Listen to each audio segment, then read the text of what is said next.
What's up guys, you're rocking out with Rochelle Mace and welcome back to my channel. It's the first time I've done my intro in front of someone.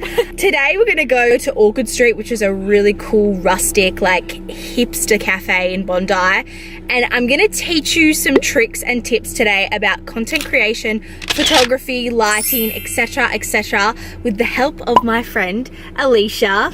We grew up together. I swear I changed your nappies. Yeah. I hope you guys enjoy and you get something useful out of this video.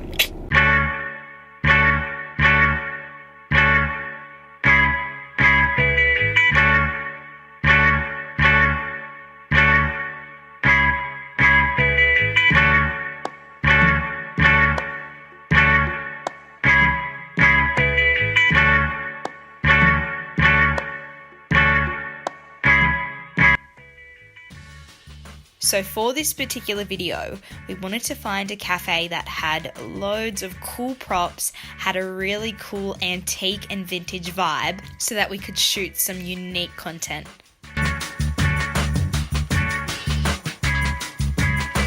There wasn't a boring corner in this cafe, there was loads going on.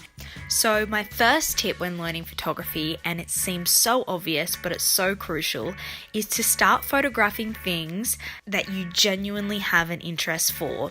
I really like crystals, I love tarot cards, and I'm loving that vintage vibe right now. If you're intrigued by the way something looks, your eye will naturally wander, and therefore that'll help you to compose different photos from different angles. So we ordered food, and at first we started photographing it in natural lighting, but it was away from the window. Natural lighting is always the best source of lighting, but when you're away from the window and you're in a shaded area, it can make your photos look really flat and really boring. So then we moved over to the window and it brightened up the whole scene. Although the light was still really stark, it was also hard to see what you're photographing in that stark, harsh light.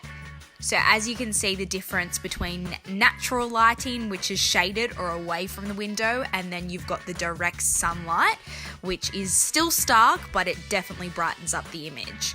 So then we played around some more, we got some tarot cards, and the decor in there gave it this mystical, rustic vibe.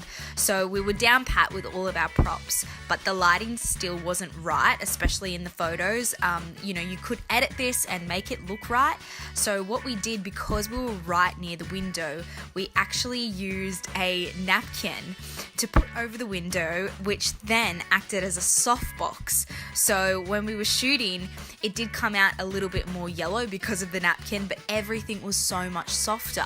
One of the things I've learned over the years is that you don't need to buy or invest in lighting. You just need to learn how to diffuse it by yourself, and you can do that with something as simple as a napkin. So in this clip, it was taken a few days later for some product flat lay photography. So what I actually did was I covered 2 boards with white paper. And these boards were old canvases that had paint on them. My products that I was working with were very fresh, white, minimal, so I wanted it to be very clean. I used one prop only, which was an orange, which was very bright and just made things pop. And then what I did was I covered the surface with Glad wrap to give it some texture. But what I did was I sprayed water over the products and therefore didn't damage any of the canvas. Now the reason I could actually shoot directly next to the window is because it was the perfect lighting outside. And the perfect lighting to have when doing any sort of photography is overcast weather, because the clouds act as a diffuser to the light. They diffuse that direct sunlight. Guys, I hope you got something from this video and you enjoyed watching it. If you did, give it a like, give it a thumbs up, and I will see you in my next video. Bye!